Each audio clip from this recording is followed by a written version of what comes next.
선물교 마이스터카르트 69번은 제목이 두 걸음 더입니다.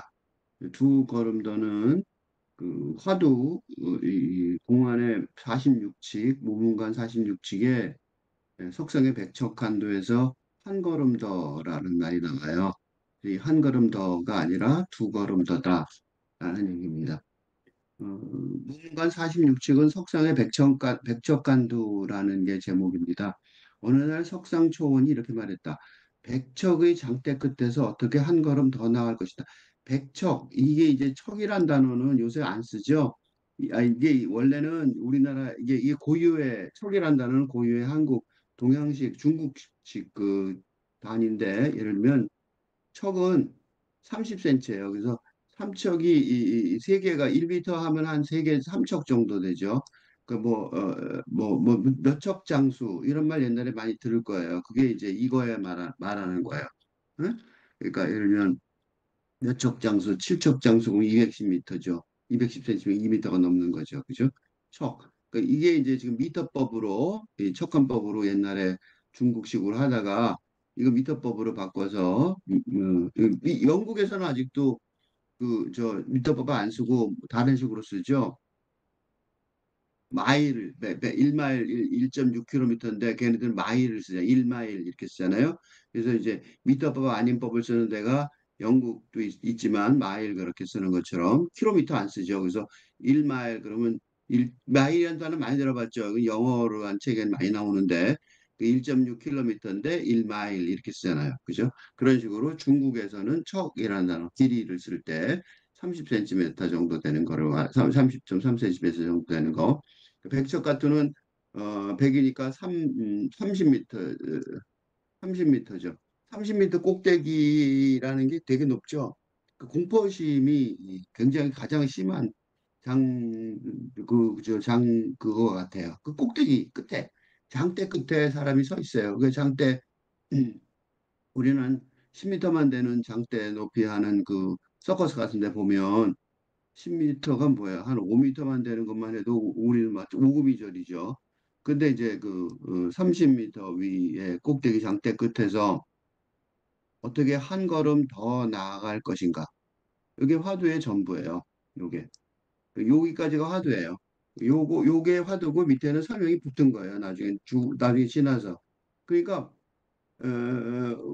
백척간투의 장대 끝에서 한 걸음 더 어떻게 더 나아갈 것인가?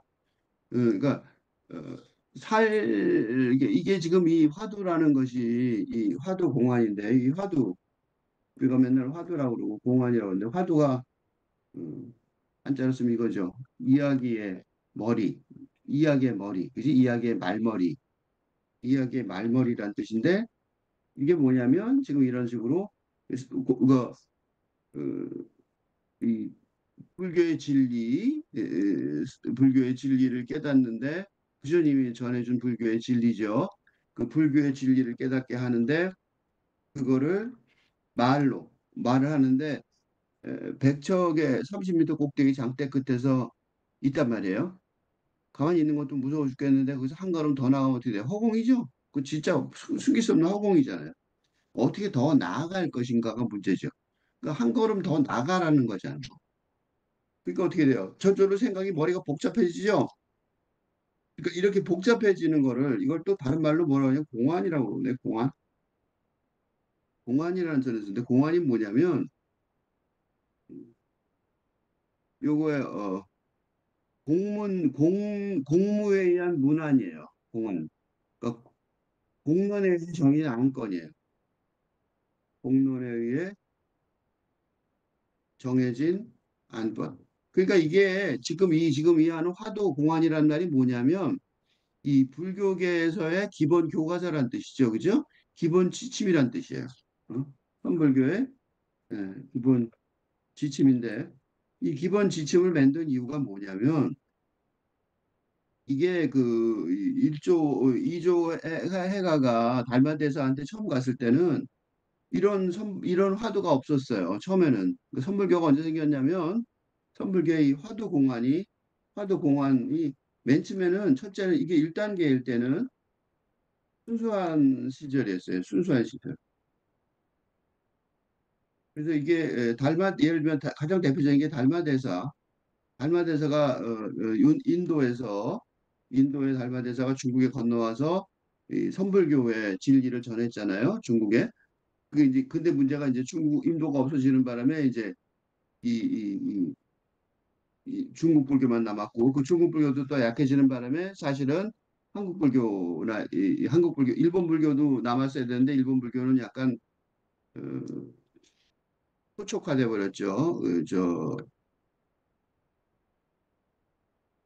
신도하고 겹치면서 일본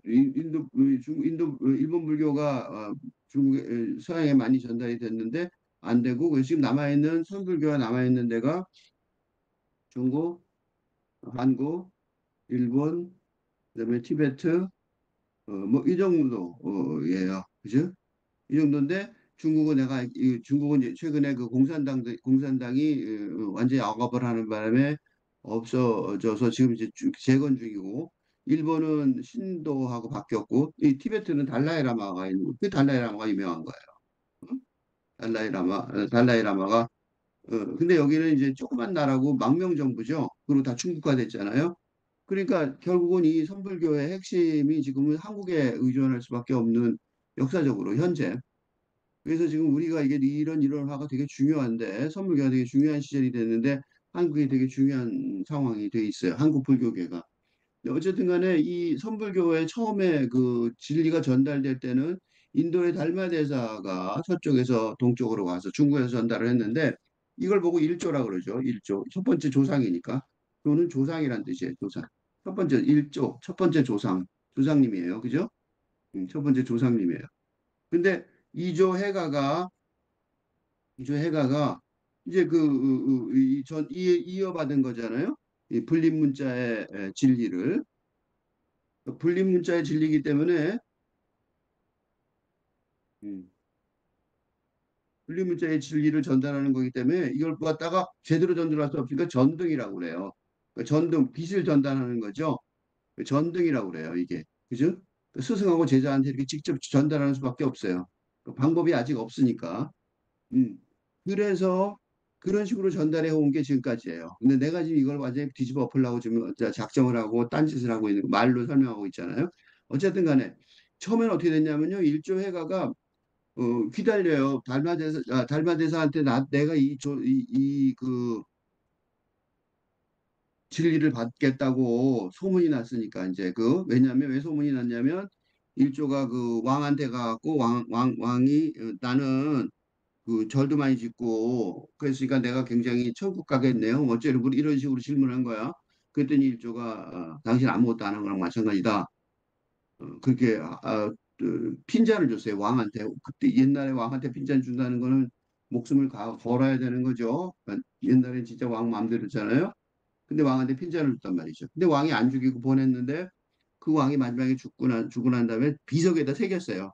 뭐라고 새겼냐면 내가 달마대사 그때 말을 안 듣고 꼴이 요꼴이 됐다라고 한 거예요. 그러니까 얼마나 달마대사가 대단한 사람처럼 보였겠어요. 왕이 반성문가 있었으니까. 그게 사람들이 무지무지 몰렸는데 달마대사가 9년 동안이나 면벽을 하고 벽을 쳐다보고 아무도 안 만나고 수행만 한 거죠. 공안 화두 수행만 한 거예요. 이조회가 와서 해달라고 그러니까 모른 척한 거예요. 너무 많은 사람들이 왔다 갔다 했으니까 그냥 귀찮게 내버려둔 거죠. 9년쯤 지났을 때 이 해가 와서 눈이 펑펑 내리는데 무릎 꿇고 앉아 있는 거야. 계속 앉아서 이제 며칠째 앉아 있으니까 눈이 온몸에 쌓여서 사람이 잘 안 보일 지경까지 쌓였어요. 그러니까 이제 달마가 이놈 봐라 이놈 좀 의지가 있네 그래갖고 달마저가 쳐다보니까 해가가 너도 뭐 똑같은 다른 놈이랑 또 비슷하지 뭐 대강하려고 그런 거지 그랬더니 해가가 칼을 딱 들어서 그때는 이제 호랑이도 나타나는 시절이고 도둑도 많은 시절이니까 칼을 들고 다녔거든요. 칼을 들어서 자기 팔을 딱 잘라요. 피가 철철 나게 자르니까 이제 목숨을 걸었다는 거죠. 그러니까 이제 달마드서가 그래 너 뭐가 문제야 도대체? 이거 이, 음, 마음이 어지럽다 이거죠. 그죠? 그러니까 어, 어, 내가 너 마음은 안 그렇다라고 얘기를 해줘요. 마음만 잘 보면 괜찮다. 아주 간단한 대답을 하면서 하는 순간 해가가, 내 마음이라는 건 사실은, 생각해보세요. 마음이라는 거는 먹기 나름이잖아. 그죠? 그래서 이 마음을 내 편안하게 해줬다. 네 마음 편안해. 괜찮아. 그렇게 얘기했더니 그걸로 깨쳐요. 깨친단 말이야. 어? 뭐. 마음이란 단어로 깨치는 거야. 얼마나 순수해요. 근데 사람들이 간악해지니까 점점 머리가 좋아진 거죠. 머리가 좋아진 거예요. 지능 발달한 거죠. 그러니까 이제 그렇게 너 마음을 잘 다스리면 돼. 이렇게 말하고는 안 통하는 세상이 온 거야. 그래서 뭐가 생겼냐면 화두공안의 시절이 생긴 거죠. 이런 거예요. 이 화두공안의 목적은 뭐냐면 화두공안의 목적은 그러니까 지능적으로 논리적으로 논리적으로 해석하고 깨치려는 어, 그런 얄팍한 술법이지. 얄팍한 술법, 그지? 얄팍한 술법을 응? 음, 깨뜨리고 깨뜨리고 그래서 불린문자란 말이 나온 거예요. 어? 불린문자가 뭐냐면 불린문자가 뭐냐면 이게 한자말로 맨날 내가 옮기는데 불린문자가 뭐냐면 문자는 문자인데 혼자 쓸 수 없는 문자죠. 그죠? 립은 쓰다는 거거든요. 문자인데 말인데 그러니까 말인데 문자이므로 할 수 없는 할 수 없는. 그러니까 무슨 소리냐면 말만으로는 안 된다는 거죠. 그러니까 말만으로는 진리를 전달하거나 깨칠 수 없음. 음. 그래서 그 불린 문자를 전달하는 방식이 그 불린 문자를 전달하는 방식으로 화두나 공안이 생긴 거예요. 그럼 어떻게 전달하느냐면 화두 공안이 뭐냐면 아주 큰 의심을 어, 불러일으키게 하는 거죠. 큰 의심을 불러일으키게 합니다. 그러니까 논리적으로 설명하는 거를 못하게 하는 거죠. 그죠? 그런 식으로 함으로써 어, 이 어, 그게 이 시대인 거죠. 요게 시대인데 지금은 내가 요거를 한 단계 넘어서 지금 세 번째 단계는 그 다음 단계를 지금 추구하는 거야. 이게 내가 제2의 격의 불교를 지금 내가 지금 하고 주장하고 있는 건데 지금 시대의 언어로 지금 시대의 사상적 언어 체계로 어? 전달 방식을 모색하려는 것이죠. 그런데 단지 산문적이 아니라 시적 상상력으로 음?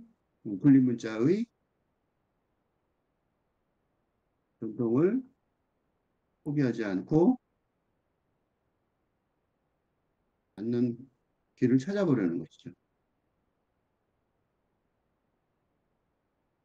그래서 이걸 어떻게 찾냐면 천불교의 화두, 공안 전통, 분리문자 전통 플러스 서양 그리스도교 신비주의 신비주의 사상 마이스터 에크하르트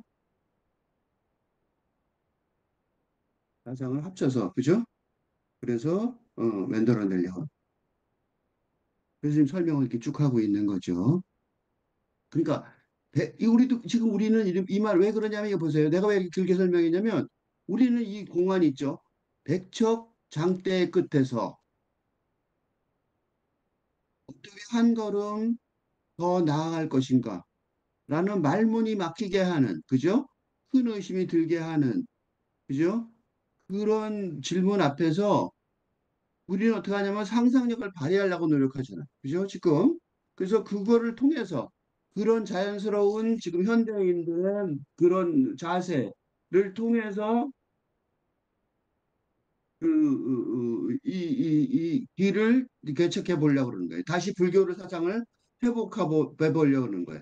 그거가 옛날에도 있었단 말이죠. 그게 내가 밑에 있는 것 때문에 설명을 길게 했는데 옛날에도 이 설명을 하면서 그거를 해설해 주려고 노력을 했어요. 그래서 또 옛 스승이 이렇게 말했다. 이게 뭐냐면 이, 이 후대의 어, 후대의 그큰 스님이 해설인 거죠. 그 중에서 해설이 무지 많았겠죠. 이거 되게 중요한, 엄청나게 중요한 화두거든요. 이거 한 번만 들으면 안 잊어버려요. 이게 도는. 나도 이거 한 번만 딱 듣고 그다음에 잊어버릴 수가 없어서 지금까지 기억하고 있는데, 그러니까요. 말로 되는 게 아니잖아. 그죠? 그러니까 온몸으로 깨달아야 되는 거잖아. 그렇죠? 그러니까 백적 장대 끝에서 한 걸음 더 나아가는 거랑 마찬가지의 상황이란 말이죠. 그죠? 육체를 가지고 어떻게 해보려는 게 아니라고. 그지? 그렇지만 뭔가 깨침이 있는 거죠. 그렇죠? 그래서 이거에 대해서 나만 이렇게 기억에 남은 게 아니라 굉장히 많은 사람들이 아마 기억에 남아서 스님들이 여러 가지 말을 많이 했을 거예요. 근데 무문관이라는 이 46직에 요거 하나만 붙어 있죠. 그러니까 요거 하나만 굉장히 사람들이 더 좋게 보고 도움이 많이 됐다고 생각된 거죠. 이런 해설은 무지 많아서 앞으로도 많이 찾아보게 되겠죠. 어쨌든 공부하다 보면 많이 찾을 거 아니에요. 책도 무지 많았을 거 아니에요. 그렇죠? 그래서 옛 스승이 말했다고 그랬는데 옛 스승이란 말이 왜 중요하냐면 누군지는 잘 모르는 거야. 무명의 스승이에요.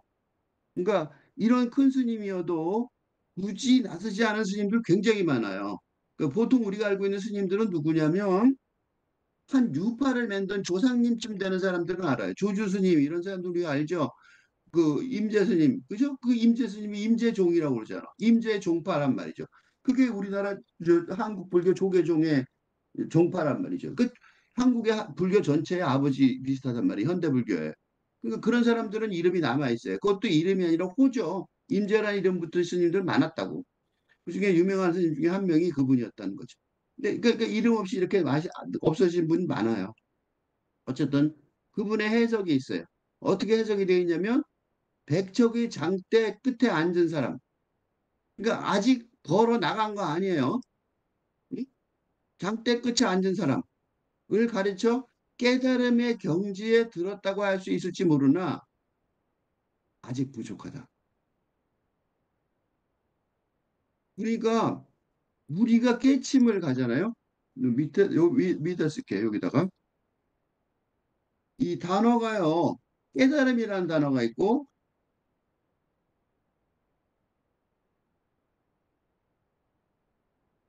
깨달음과 깨침을 구별해야 되는데 깨달음이라는 단어가 깨침이라는 단어가 있는데 깨달음은요 성문이에요. 성문.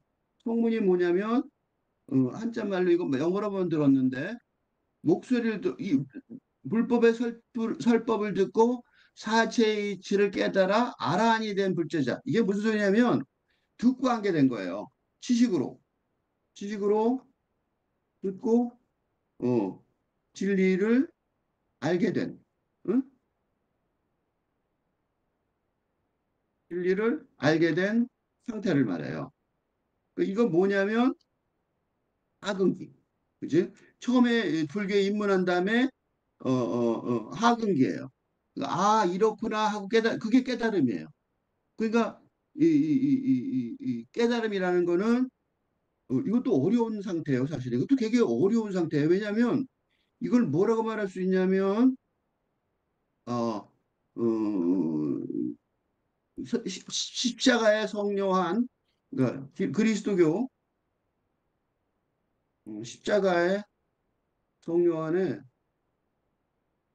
영혼의 어두운 밤, 영혼의 어두운 밤하고 비교를 하면 이 인간이 신과 합일하려면 인간이 이제 신과 합일하는 영원한 합이라는 이게 이제 영성 발전의 과정이죠. 이게 신앙의 핵심이죠. 그죠?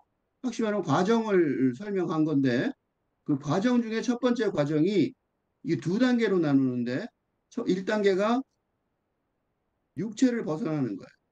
응? 1단계가 육체를 벗어나면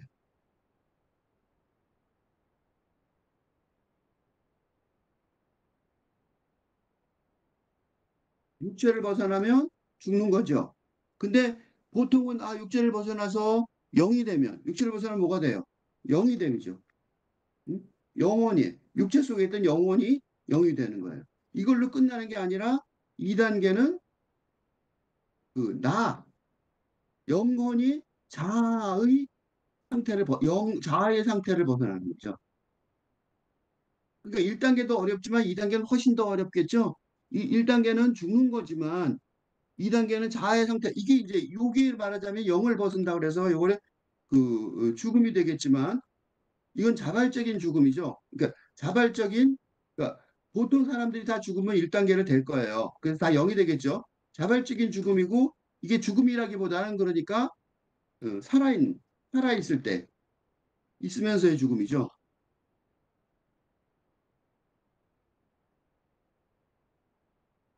그러니까 이게 개종하는 과정이죠. 그죠? 근데 살아있으면서의 중이란 말이죠. 근데 2단계는 자아의 상태를 벗어난 거예요. 그래서 뭐가 돼요? 이 상태가 되면. 이거는 신과 하나가 되는 거죠. 신과 합일되는 거예요. 이게 지복의 상태, 가장 최고의 상태가 되는 거죠. 그렇지?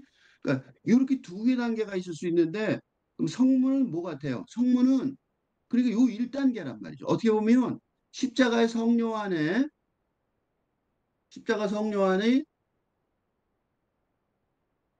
1단계, 그죠? 음. 영혼의 어두운 밤에, 이거 또 이래. 밤에 1단계, 그죠? 그러니까 내가 지금 이 육체의 상태, 그죠? 그러니까, 세속의 상태를 벗어나, 그지? 세속에서 출가, 그죠? 그래서, 그러니까 이게 성문이죠. 깨닫고, 이 진리를 내가 맞았어. 이게 이제 개종의 시작이죠. 이게 개종이에요. 이게 개종이라고. 그러니까 불교에서는 출가라고 그러고 그리스도교에서는 개종이죠. 어? 이걸 이제 그 그리스도교 사람들은 전도한다 그러니까 이거 깨달아서 듣게 그래서 전도할 때 종이를 들고 다니면서 말을 하잖아요. 그렇죠? 근데 이 중요한 거는 이 1단계가 중요한 게 아니라 2단계 연각. 연각은 한자로 쓰면 이렇게 돼요. 인연에 따라 깨친다는 뜻이에요. 인연에 연각이 인연이죠. 에 의한 에 따라 깨침.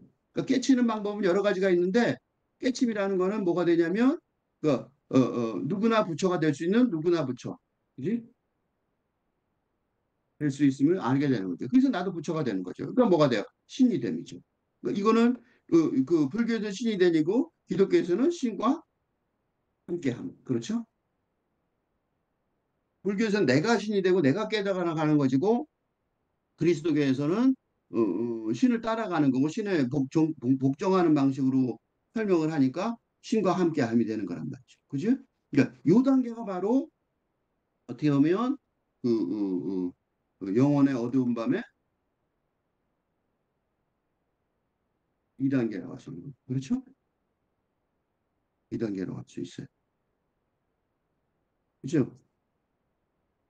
조금 전에 한 얘기 백척이 장대 끝에 앉은 사람을 가리켜 깨달음의 경지에 있다고 들었다고 할 수 있을지 모르나 아직 부족하다. 요 아직 부족하다는 설명을 하려고 내가 이렇게 길게 설명한 거예요.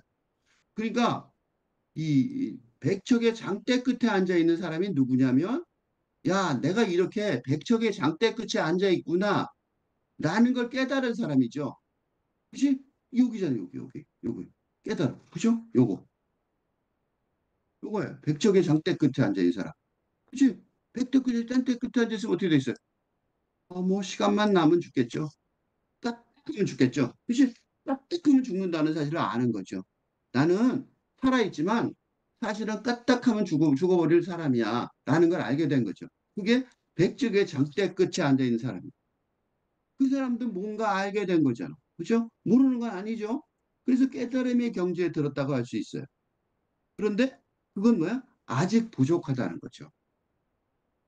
요 백척의 장대 끝에 앉아 있는 사람이라는 거 있죠? 요게요. 요게 뭐냐면 요거 좀 어려운 말인데 좀 쉬운 말로 다시 한번 정리를 해보면 이게 뭐냐면 이게 영혼을 깨닫는 거잖아. 영성을. 그지? 백척의 장대 끝에 왜 앉아 있냐면 영성 세계. 영성의 세계 발견이죠. 응? 그러니까 장대 끝에 앉아 보니까 육체가 앉아 있는 거잖아요. 육체. 그지? 그러니까 육체와 내가 맨날 쓰는 육체와 감정과 생각과 사상과 감정. 그지? 1, 2, 3단계죠. 내가 4단계를 만들할 때. 1단계 육체, 2단계 그 생각, 죽는 순간이 돼보세요. 그지?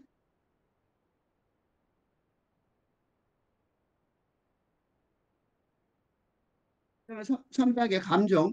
그 죽는 순간이 되면 이런 단계들, 이런 차원들은 다 뭐야? 아무것도 아닌 단계는 거죠. 넘어서. 영성의 세계의 발견이라고, 영성 세계의 발견, 영성의 차원, 영성 체계, 영성 차원의 발견이라고 볼 수 있어요. 그러니까 백척의 단계에 앉아 있게 되면, 저절로 내가 백척의 장대 끝에 앉아 있다. 근데 이거는요, 솔직히 말해서 이건 누구나 발견할 수 있어요. 이거는 어떻게 보면 이거는 굳이 종교가 아니어도 영성 세계가 꼭 종교로만 할 수 있는 건 아니라고요. 육체하고 사상하고 감정 이런 그 물질적인 사원, 그지? 현실. 이게 현실 세계죠. 또 물질주의적 현실 세계의 차원을 넘어선 코를 발견할 수 있잖아요. 그렇죠? 이건 뭐냐면 예술적, 그지? 예술적 상상력이 상상력에 의해서도 발견될 수 있어요. 그래서 우리가 뭐 영화 같은 거 보고 예술 같은 거 보고 우리가 감명을 받는 것 중에 가장 중요한 것 중에 하나가 뭐냐면 보통 우리가 살고 있던 현실 세계를 넘어서서 전혀 다른 세계가 있다는 것, 그지? 그걸 알 수 있게 해주는 거죠. 정치적으로도 그런 거 있죠. 정치적으로도 목숨 바쳐서 싸운 사람 많잖아요. 그지? 독재자랑 목숨 바치고 싸우고, 그죠? 그러니까 그런 산계가 있다는 거죠. 그러니까 그거는 되는데 여기 있죠. 요 단계. 요 단계는 어떻게 돼요? 요 단계는 종교. 그지?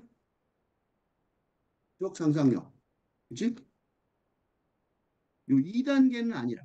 그지? 그 1단계는 영적 상상력이 있고 요게요. 요 예술적 상상력의 부분이 요새 우리 한국의 한국 K 컬처, 한국 문화죠. K 문화, K 컬처의 파워, 힘의 원천일 가능성이 많아요. 그러니까 이런 예술적 상상력이 그 서구 문화를 대체하는, 그죠? 그러니까 서구 문화가 주로 근대적인, 그지? 요 서구 근대의, 응? 그러니까 지금까지 있었던 서구 근대의 물질주의적 상상력을 넘어서는, 그지? 그지? 그러니까 탈근대의 에 적합한 물질주의 상상력을 넘어서는 그러니까 서구가 아닌 그러니까 동양 사상이죠, 그죠? 대표로서. 응?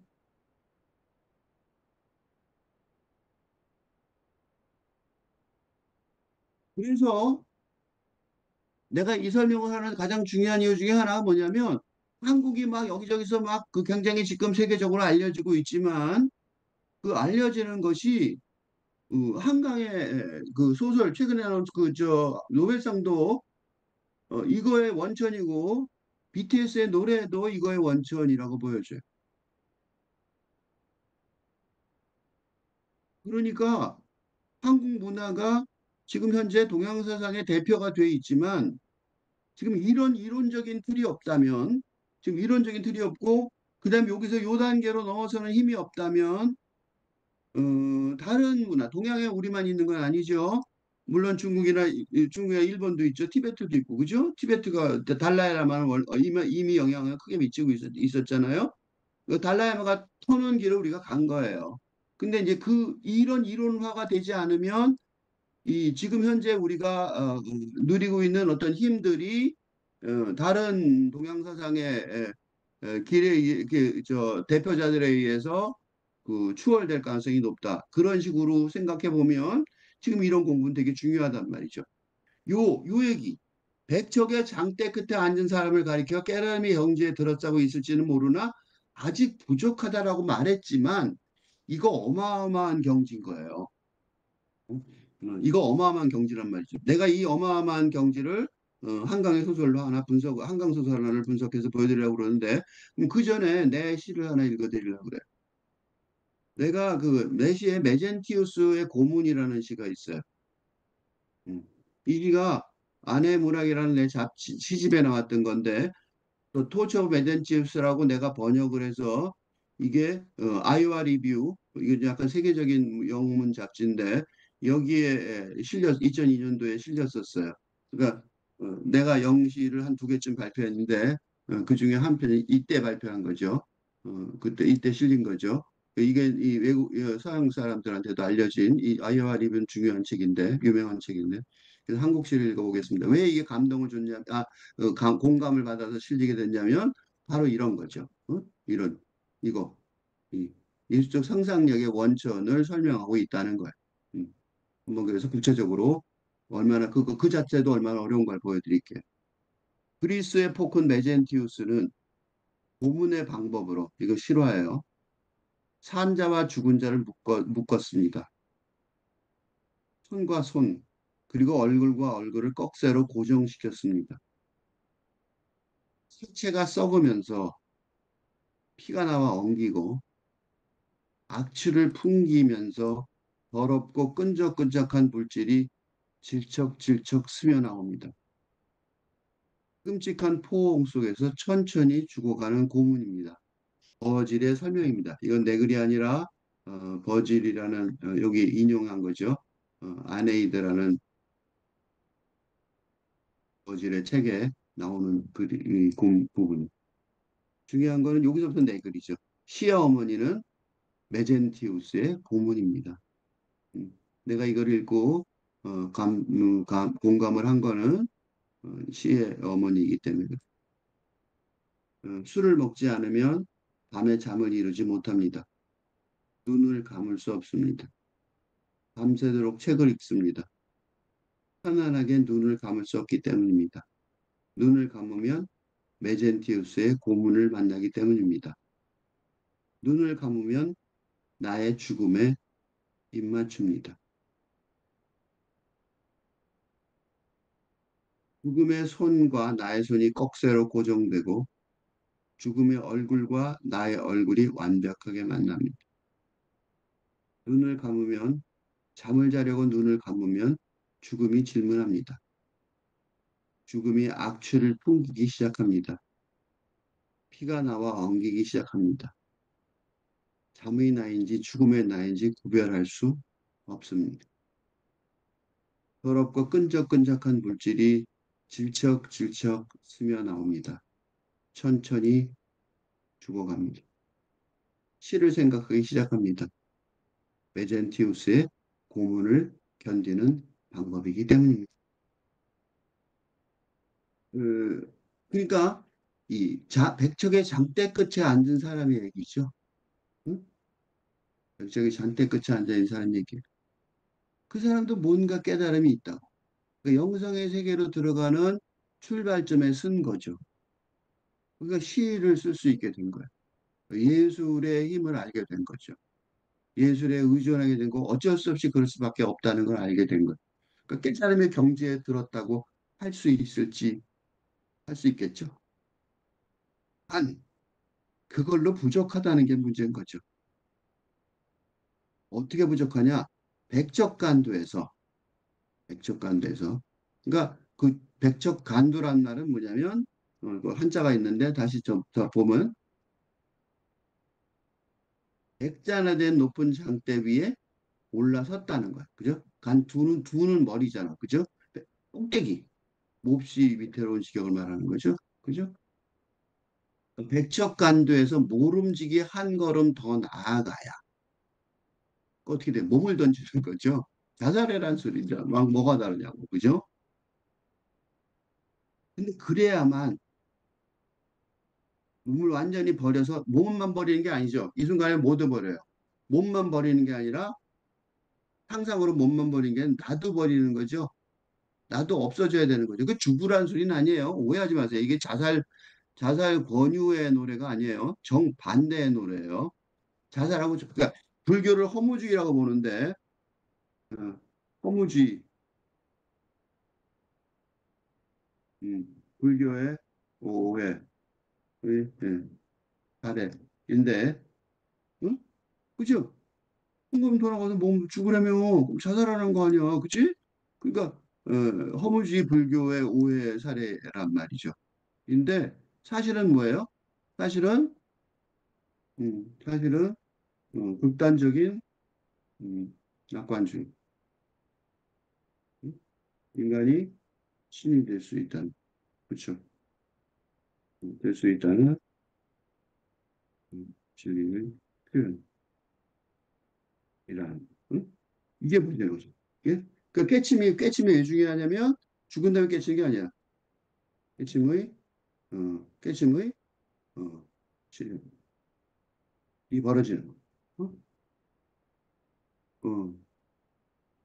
왜냐하면 고단말에 그게 나와요. 시방세계가 뭐냐면 시방은 10이에요. 10인데 줄여 이게 10방세계 이렇게 말 어렵잖아요.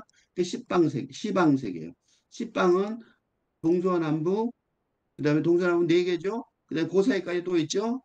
동하고 서사이도 있고 그죠? 그렇게 여덟 개죠.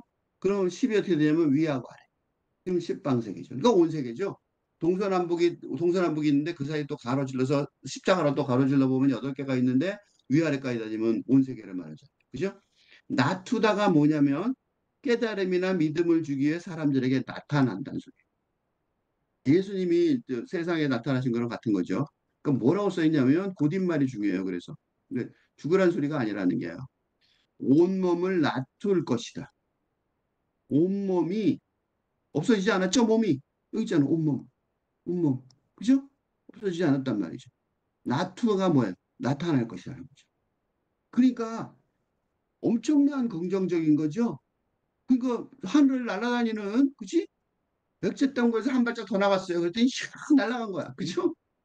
날아간 정도가 아니라 요새 텔레포트 한다 그러죠. 마인크래프트에서. 그죠? 그 여기서 나온 얘기라. 텔레포트를 할 수 있는 거죠. 곳곳에. 그죠? 온몸을 나툴 수가 있는 거. 온몸을 다 나탈 수가 있는 거. 이게 예수도 그랬죠. 예수도 신인데 세상에 나타났잖아요. 그게 신의 예수의 현현, 예수의 그게 바로 낮춘다는 소리란 말이죠. 응? 그 아주 극단적으로 긍정적인 표현이에요. 그래서 이 석상초원화장이 백척의 장대 끝에서 어떻게 한 걸음 더 나아갈 것인가? 라는 의문문, 나아가라 라는 명령문이 아니라 의문문인 이유가 뭐냐면 이게 명령문이 아니라 의문문인 이유가 뭐냐면 어, 뭐예요? 실천 방안 한다 자자라는 것. 백척간두의 장대 끝에서 어떻게 한 걸음 더 나아갈 것인가? 한 걸음 그랬죠. 한 걸음. 온몸을 가지고 진리를 깨닫고 그래서 진리를 진리를 깨치고 깨친 후 세상으로 나아가시. 그렇지. 어? 그러니까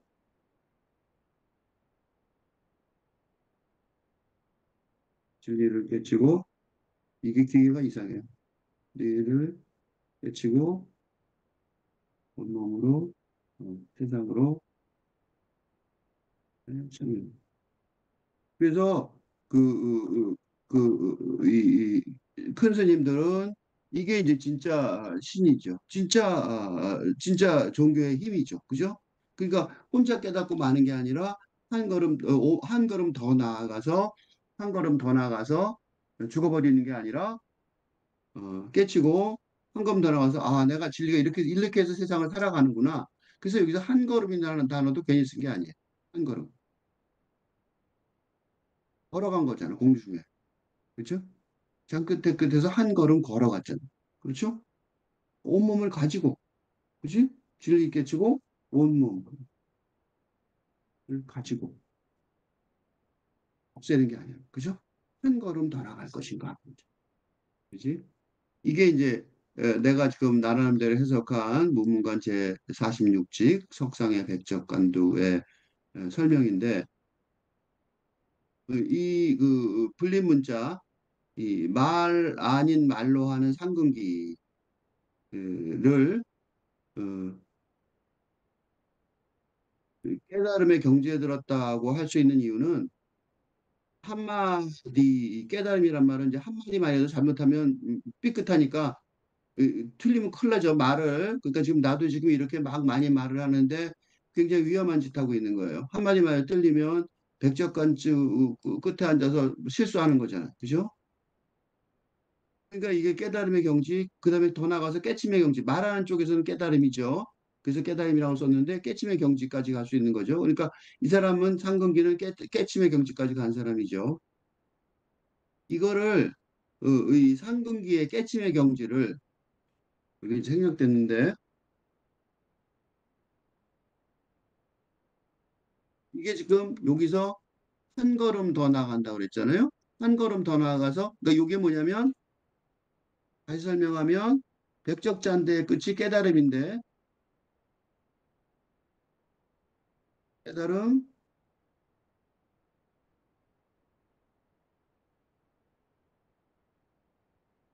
한 걸음 깨침 이렇게 된다는 거죠. 그죠? 응? 이렇게 되는 거죠. 그지? 한 걸음 더 나가면 깨침이 된다는 거잖아요. 그런데 나는 한 걸음이 아니라 사실 한 걸음으로 나가야 한다고 그랬으나 사실은 두 걸음 더 나가야 한다고 생각이 든다는 거예요. 왜 두 걸음 더 나가야 되냐? 그게 내가 이거를 지금 시대, 그러니까 한 걸음이라고 설명하면 다 알아들었는데 옛날에는 지금은 좀 더 자세히 설명해서 여기서 나는 이게 아니라 두 걸음이어야 된다고 생각하는 거죠. 왜 그걸 보호 설명을 하려고 그러는 거예요. 그러니까 자세하게 설명을 안 하고 옛날엔 그냥 한 걸음 걸으라 그러면 그냥 한 걸음 응 알았어 대강 그렇게 가면 되지 하고 그랬는데 지금 사람들은 그렇게 하면 못 알아듣는다는 거죠. 좀 더 자세히 설명해야 된다는 거예요. 그 자세히 두 걸음을 뭘로 설명하냐면 시부도라는 걸 갖고 설명하려고 그래요. 시부도는 뭐냐면 뒤에 그림을 보면 아시겠지만 이런 거예요. 이거 절에 가면 벽에 많이 그려져 있어요. 이런 식으로. 그지? 이거 절에 가면 절에 대웅전 특히 가보면 옛날에요. 옛날에 사람들은 한자로 중국 사람들은 한자가 어렵잖아. 쓰고 읽기가 어렵죠. 그래서 이거를 설명할 수가 없으니까 이 선불교의 진리를 설명하기 위해서 어떻게 하냐면 이런 식으로 시무도 또는 시부도 왜 시부도라고 하면 10개 그림이었거든요. 그래서 시, 이- 이- 10은 없어요. 왜 그러냐면 빈 거니까 동그라미 아무것도 없는 거니까. 그래서 아무것도 없는 동그라미를 그리는데 그게 원불교에서 그 하는 게 그 동그라미 그린 거 놓고서 원불교에는 동그라미 놓고 있죠. 그 원이 말하자면 10부도의 10이에요. 근데 시무도는 뭐냐면 우자 거기가 우자 거기 소우자예요. 그러니까 1번은 보시면 앉아 있죠. 그러다 2번은 어떻게 해요? 사자 나서죠. 3번은 흔적을 좀 봐요. 똥도 뭐 있고 그죠? 4번은 이렇게 그 쫓아가는데 뭐가 있는 것 같아요. 5번은 소의 끝을 봐요. 6번은 그래서 꽃비를 들고 와서 꽃비를 메고 8번은 타고 가죠. 피리를 불고 신났어요. 근데 9번은 이제 세상 가서 이제 신나게 살고 있는 거죠. 잘 살고 있고, 그죠? 요게 입전수수 때. 그다음에 10은 이제 그거 다 없어지는 거죠. 요게 시부도예요. 그러니까 시무도 또는 시부도라고 해요. 시부도는 10개, 10개죠. 그러니까 10개의 소그림 그런 뜻이고, 시무도는 심은 차자예요. 그리스도교 개신교를 가시는 분은 하여튼 신방 그런다고 그죠?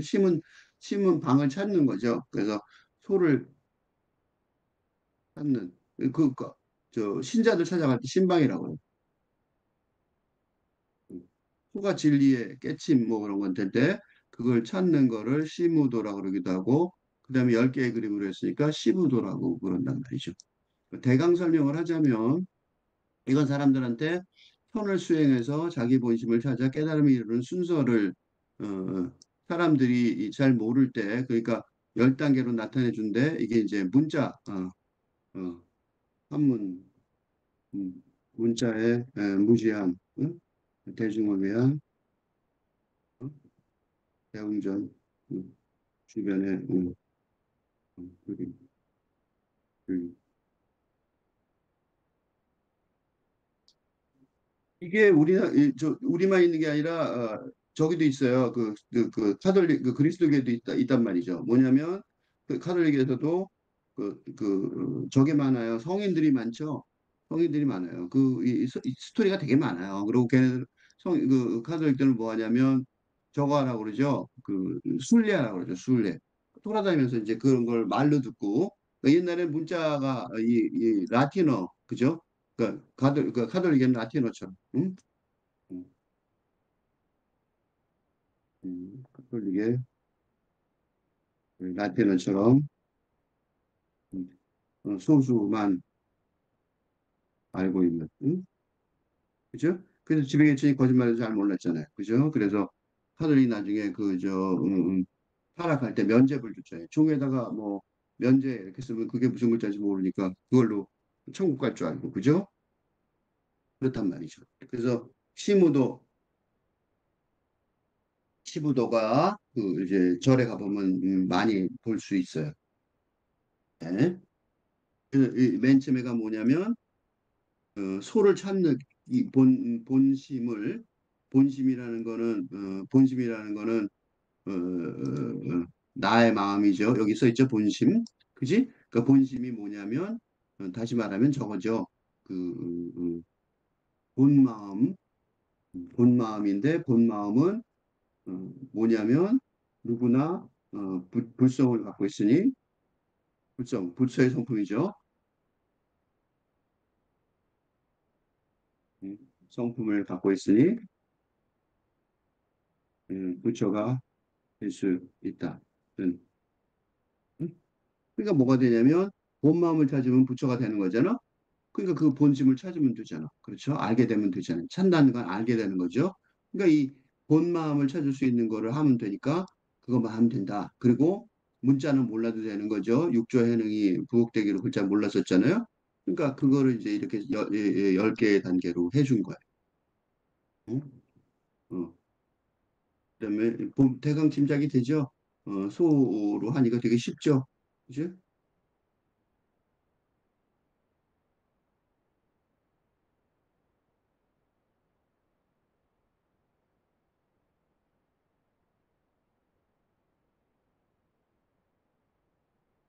음. 그래갖고 이 단계가 소를 찾고 발자국 발견하고 소를 발견하고 그죠? 그다음에 소를 얻었어. 어? 득의의 순간 뭐 그런 말 있잖아요. 그게 득의에서 나온 말이에요. 소를 기르고 키우는 길들이는 모구. 그다음에 돌아오죠. 그다음에 사람만 남는 거죠. 사실은 소는 도구였으니까 그렇죠? 그다음에 소다 자기도 다 잊어버리는 거.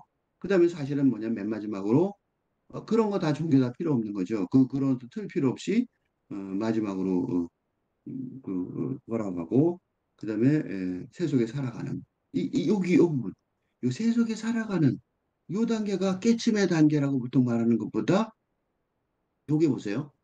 본래 맑고 깨끗한 근으로 돌아가는 반번 확원하고 요 두 개가 내가 지금 설명하려는 중요한 얘기인데 또 하나는 세속으로 들어가 중생들을 제도하는 입전수수 10단계란 말이에요. 어? 아까 보면 내가 왜 이 설명을 했냐면 왜 두 단계라고 말했냐면 음, 인후구망이 벌써 견성이란 말이에요. 그죠? 이론상을 보는 거예요. 어, 원부의 이론상. 그죠? 그러니까 다 잊어버리고 어, 깨침을 얻었단 말이죠. 어? 깨침을 얻었지만 알았다고 내가 진리가 알았단 말이죠. 그렇지만 그런 견성을 본 다음에 그 다음에 이제 강물은 고요히 흐르고 꽃은 저절로 피고 고향에 돌아온 그지? 기쁜 그 고향의 봄 노래로 설명하는, 그지? 깨침의 노래가 에서 고향의 봄 노래가 참 많아요. 여기까지가 깨침이란 말이죠. 근데 깨침에서 한 걸음 더 나가야 된다는 거예요. 깨침에서. 뭐냐? 시방 세계의 온몸을 나툴 것이다라는 말은, 응? 깨치는 정도가 아니라 세속의 저작거리로 들어가 중생에게 손을 들이운다. 중생에게 교육을 하고 같이 사는 거죠. 그지? 여기까지 가야 된단 말이죠. 그러니까 여기 깨침의 노래예요. 어? 강물은 고요히 흐르고 꽃은 저절로 피고 행복한 신과 합일된, 그죠? 고향에 돌아온 것 같은 내 영혼의 고향에 돌아온 거죠. 그런 기쁨, 그런 것들이 깨침의 노래로 이 오도송이라고 그러죠? 그런 걸로 표현이 된단 말이에요. 깨침 여기서 끝났잖아. 그죠? 요게 한 단계란 말이죠. 아, 내가 지금 그게 그 백척간도에서 한 걸음 더 나갔더니 내가 깨쳤구나. 오케이. 좋다는 거예요. 그런데 그 깨침으로 끝나는 게 아니라는 거죠. 한 걸음 더 나가야 된다는 거. 뭐가 있다? 요거. 그래서 이걸 내가 강조하고 싶은 것 중에 하나가 뭐냐면 이게 어렵잖아요. 여기까지가. 그죠? 여기까지가 이게 상상이 돼요? 이게 안 되는 거잖아요. 이게 너무 어려우니까 요게. 그러니까 여기까지만 하도 대단하다고 치는 거야. 그래서 불교의 한국 선불교의 가장 큰 문제가 뭐예요? 실천력. 한국 선불교 자체의 실천력. 음, 한계가 있는 거죠. 핵심이 너무 어려우니까 신이 되는 경지까지 가는 게 너무 어려우니까 그지? 여기서 머문단 말이죠. 어? 그래서 머무는 경우가 많아요. 오더송을 하고 와 됐다. 그지? 음, 깨침의 단계에서 이- 그죠? 이게 많단 말이죠. 근데 뭐가 더 필요하냐면 세상 속으로 나가서 그죠? 온몸을 다루는 거야. 그래서 내가 지금 이 선불교와 마이스테카르트라는 작업을 하는 가장 큰 이유가 바로 요것 때문이에요. 뭐냐? 그리스도교는 우리 그리스도의 실천력, 그죠? 대중 신화력, 어? 신화력은 놀랍단 말이죠. 그 그리스도의 설교는 대중 친화적이에요. 대중도 누구나 다 알 수 있게 설명해 준단 말이에요. 그죠? 대중 친화력의 포용력, 그지? 어? 를 선불교가 접어가기를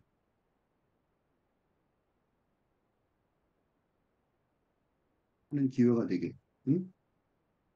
그래서 요 설명을 하면 그치, 지금 내가 설명을 하긴 했지만 이거 어떻게 돼요? 뭔 소리인지 솔직히 잘 모르겠죠? 솔직히 잘 모르겠단 말이죠. 나도 모호해요. 지금까지 이런 용어밖에 없단 말이죠. 그래서 절에 마무리 열심히 다녀도 요렇게 설명하니까 할 것 같기도 하고 이렇단 말이죠. 그치? 그래서 이 순간에 뭐가 필요해? 마이스테카르트가 필요하다. 마이스테카르트는 이거를 이렇게 쉽게 설명해. 신인을 보게 될 사람이라면 어떻게 해야 하나? 너무 쉬운 말이죠. 너무 쉬운 말이잖아. 쉽게 써도 돼? 그런 말이야. 그런데 놀라운 건 뭐냐면 이 마이스테카르트하고 제일 놀라운 건 뭐냐면 천불교의 영성사상이나 그리스도교의 신비주의 영성사상이나 둘 다 거의 같은 수준, 같이 1대1 대응이 된단 말이죠. 이게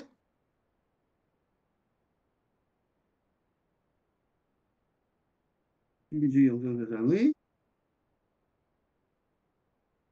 이게 1대1, 이게 1대1 대응 가능함. 이게 뭐예요? 지금 이 연작시의 작업 목표란 거죠. 내가 지금 계속해서 그 1대1 대응을 되는 걸 보여주고 있는 거야. 그러니까 선불교 영성사상이 있었는데 그 영성사상을 설명을 하고 그다음에 바로 이어서 마이스 데카르트가 그리스도교 영성사상의 대표 사상가니까 그 사람하고 두 개를 비교해서 두 개를 딱 비교한다. 1대1 대응이 가능한지 보면 되잖아. 그죠? 그래서 그거를 내가 계속해서 설명하는 거야. 마이스 데카르트의 설교집 전부하고 선불교의 정통사상 전부하고 두 개를 비교를 해갖고 1대1 대응을 시키는 거야.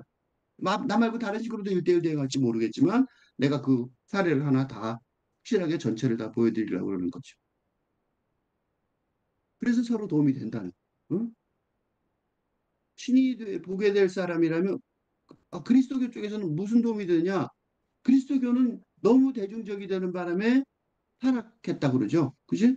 너무 위쪽을 너무 안 보고 밑에만 보니까 사람들의 행복을 추구하고 도와주는 거 설득하는 데는 굉장히 많은 성취를 얻었지만 뭐라 그럴까? 신성함.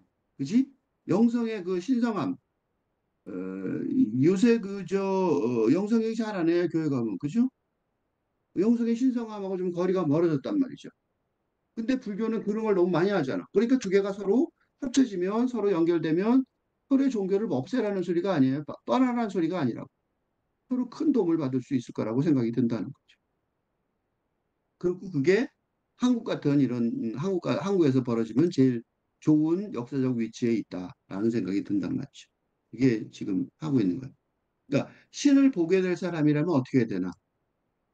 죽어 있어야 한다는 거예요. 신을 육신의 눈으로 볼 수가 없어요. 이 신을 보게 될 사람이라고 말했지만 이때 보는 거는 육신으로 보게 될 사람이라고 아니야. 그죠? 응? 육신의 눈. 라고 물어보게 되죠. 우리가 전제하게 되잖아요. 그런데 죽어 있어야 한다는 거예요. 즉, 다시 말해서 영혼의 눈으로, 영의 눈으로 보아야 하니까. 신이 인간을 위해서 육신의 눈으로 내려온 적이 있었지만 그건 아주 극소수의 예였죠. 예수가 그랬죠. 그죠? 그런 경우는 거의 없고 그거는 한때의 사례였을 뿐이란 말이죠. 그죠? 그러니까 신을 보게 될 사람이라면 당연히 죽어 있어야 하는 것. 그리고 그거를 성경에 써 있어요. 나를 보고 살 자가 없으니라. 보지 못하게 해요. 그죠? 그래서 모세가 신에게 십계명 받을 때도 보지 못하게 한단 말이죠.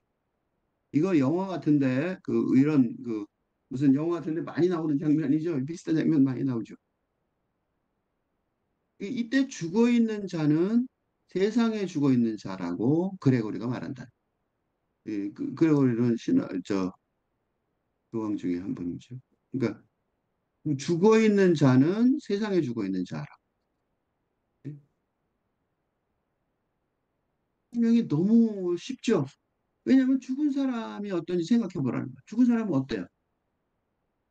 죽은 사람하고는 세상과 얼마나 적게 닿아 있는지, 그죠? 죽었다는 걸 뭘 뜻하냐면 세상과 연결이 끝났다는 걸 뜻하는 거죠. 그지? 죽음을 본 적이 있는지 모르겠는데 죽음은 뭔가 달라요. 그게 무슨 벌레의 죽음일지라도. 요새 가을이 돼서 내가 얼마 전에 사마귀에 죽는 순간을 봤는데 음, 마지막 숨을 헐떡이는 거를 봤어요.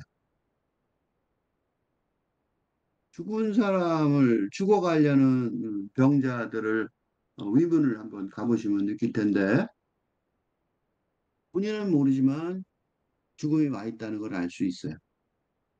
죽음의 냄새라 그럴까? 죽음의 모습이 와 있어요. 안 닿아 있다. 그래서 다 손을 만잡아도 안 닿아 있어요. 그리고 죽으면 세상과 가장 적게 닿아 있는 거죠. 왜? 육체가 무의미해지니까. 그죠? 육체와 정신과 감정의 세계가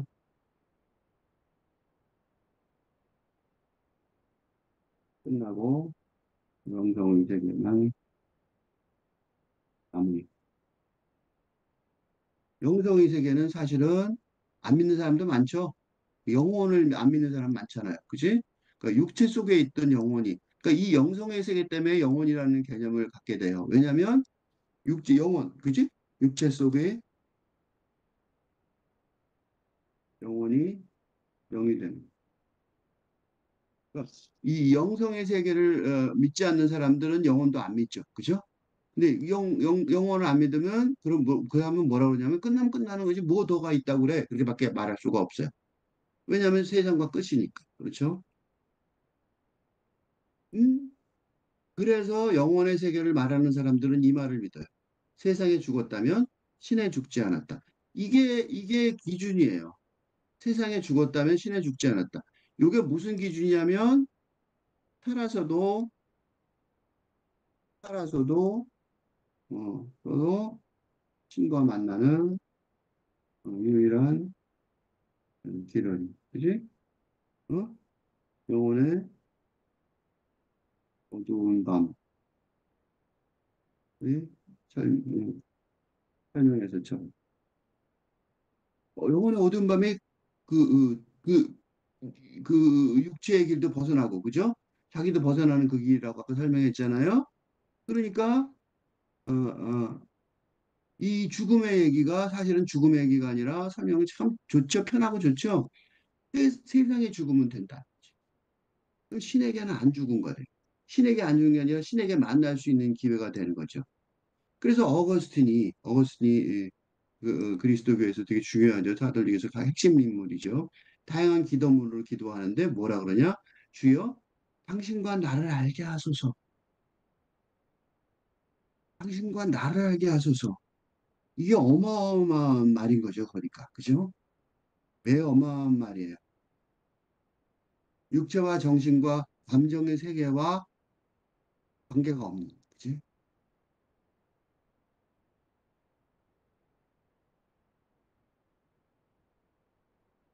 뭐야? 이건 그렇죠? 뭐고만 관계가 있어요? 영원한 관계가 있지, 그지? 어? 당신과 나를 알게. 그러니까 그 무관한 세상에서, 무관한 차원에서, 무슨 차원에서? 영의 차원에서, 영성의 차원에서, 그죠? 이게 기계가 이상해요. 영성의 차원에서,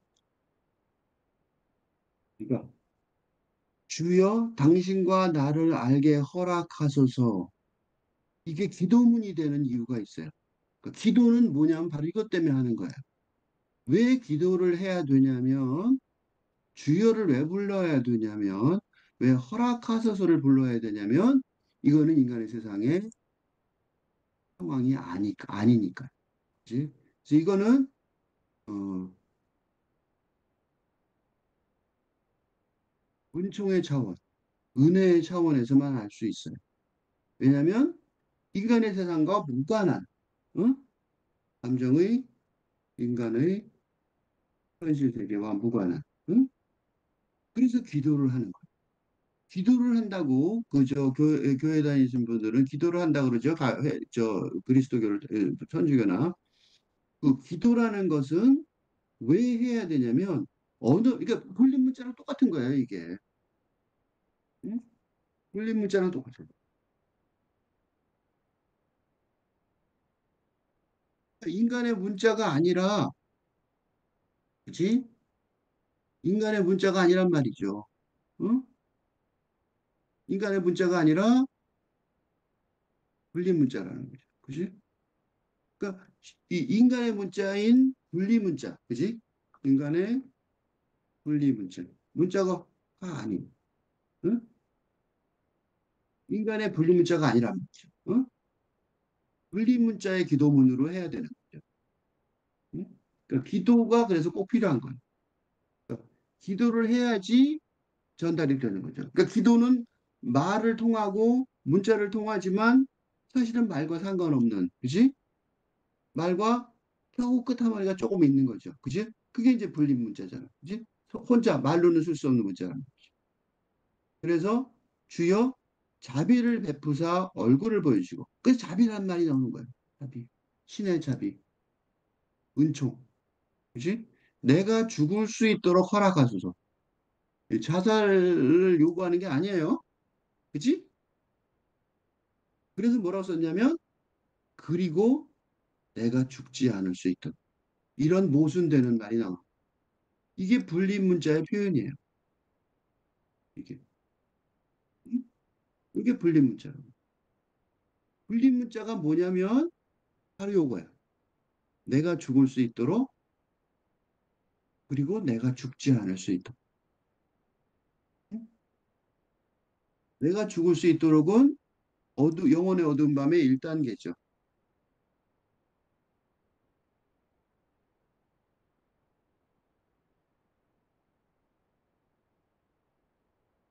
구체적으로 죽는 거죠. 내가 죽을 수 있도록. 그죠? 영혼의 어두운 밤의 1단계. 그죠?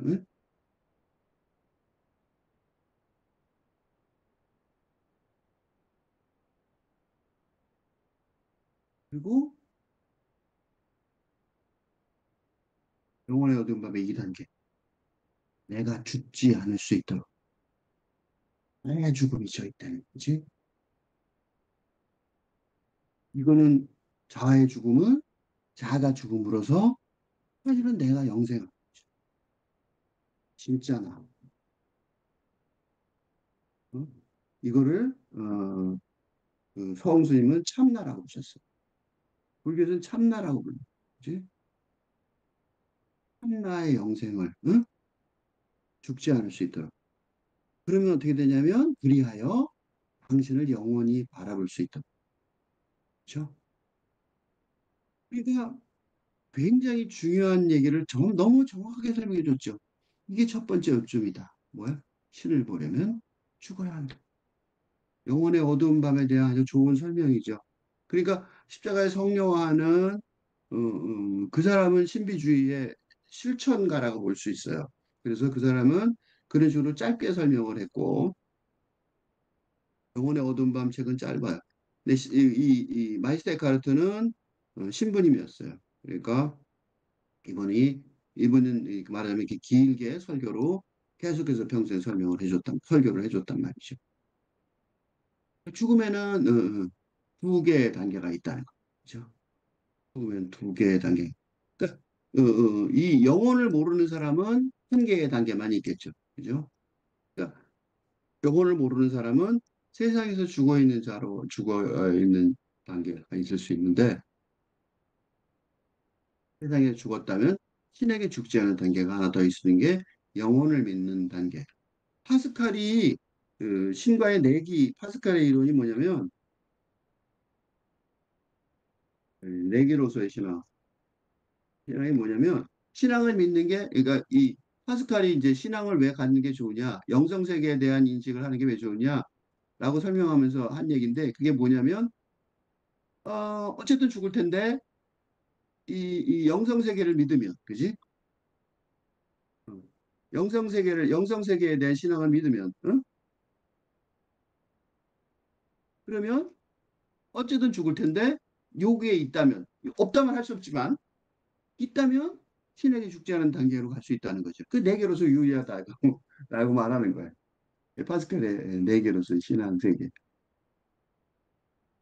신에게 허락해 달라고 두 가지 기도를 할 수 있다는 거죠.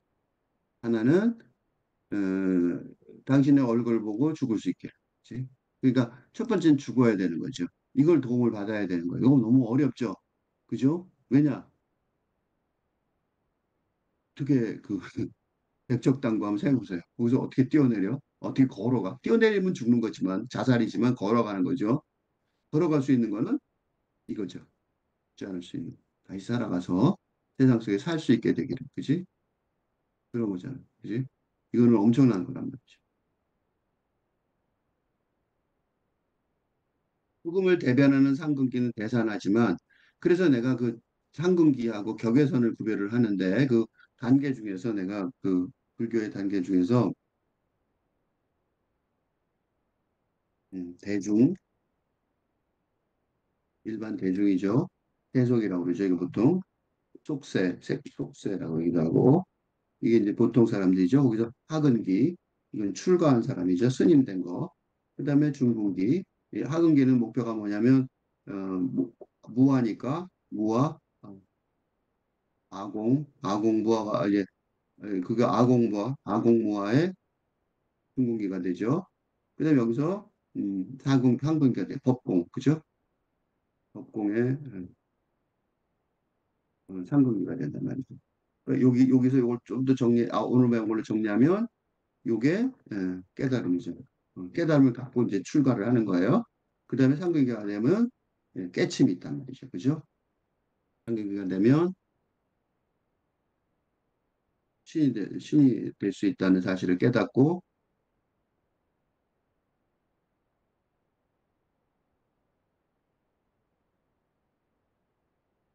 깨침이 있단 말이죠. 깨침으로 끝나는 게 아니고 여기까지가 이제 한 1단계인데 그죠? 그래서 깨달으면서 깨침까지가 한 단계잖아요. 한 중기를 거쳐서 깨침이 됐잖아요. 그러니까 한 단계죠. 한 걸음이죠. 한 단계, 한 걸음. 근데 여기서 끝나는 게 아니라 뭐가 더 있다? 어, 격외선이 있다. 격외선이라는 건 뭐냐면 격외선이라는 건 뭐냐면 세상 속으로, 그지? 세상 속에서 어,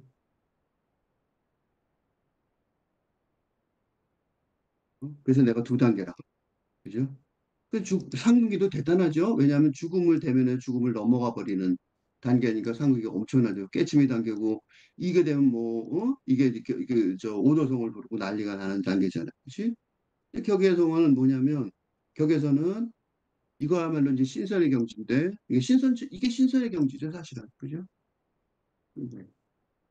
이게 신선의 경지예요. 보사 보사 신선이 이거예요. 이 사람들이. 응? 왜 그 그림 보면 그 왜 그 한문 저 옛날 동양화를 보면 그 이렇게 어떤 노인들이 이렇게 지팡이 입고 서 있는 장면들이 나오잖아요. 그 사람들이 바로 이 도사들이에요. 신선. 여기서는 어떡하냐면 죽음에 들어가 있는 경지예요. 그 사람들은 죽음에서 살고 있어. 죽음 속에서. 그렇지? 죽은 뒤에 가는 세계처럼 태어나기 전의 세계도 돌아가 있는 거. 그러니까 이 사람들은 어, 무서운 게 없는 거죠. 그죠? 죽음을 지나가 버렸다고. 죽음을 통과, 스루 됐어요.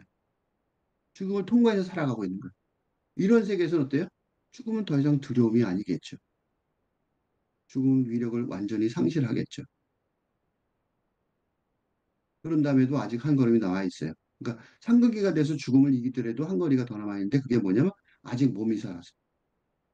이걸 보통 뭐라고 표현하냐면 산은 산이요, 물은 물이다. 이렇게 표현하는 경우가 있어요. 그러니까 산은 산도 물은 물이다라는 설명할 때 이거 산이요, 물은 물이다. 이게 이제 대중의 경우, 속세의 경우, 그다음에 음, 아니 아니요, 어, 물은 물이 아니다. 이건 뭐예요? 이거는 아공이지, 깨침의 경지. 응? 아공, 뭐가 내가 없으니까 그렇게 되겠죠? 어? 그다음에 산은 산이요, 물은 물이다. 이건 뭐냐면 격에서이에요. 우리가 깨친 다음에 죽음을 통과한 죽음을 살다. 네? 똑같은 사는 산이온 물은 물인데 한쪽은 완전히 보통 사람들이 보는 사는 산이온 물은 물이고 또 하나의 사는 산이온 물은 물이 나가 있는데 이거 유명한 얘기죠. 이거 많이 들어봤죠. 이 불교에 좀 관심 있는 사람 들어봤을 거예요. 그거는 바로 격에선의 삶이에요. 아직도 사는 산이고 물은 물이고 나는 몸이 살아있으니까. 그렇죠? 죽음을 통과 안 되면 사는 거죠. 뭐 보고 살아? 부처의 길고 긴 공생애를 모범 삼아서 시방세계에 온몸을 놔두며 살아가야 한다. 이게 진짜 불교의 목표고 이 불교의 목표는 그리스도교의 예수님으로 불교에서는 석가모니 부처님으로 모범이 되어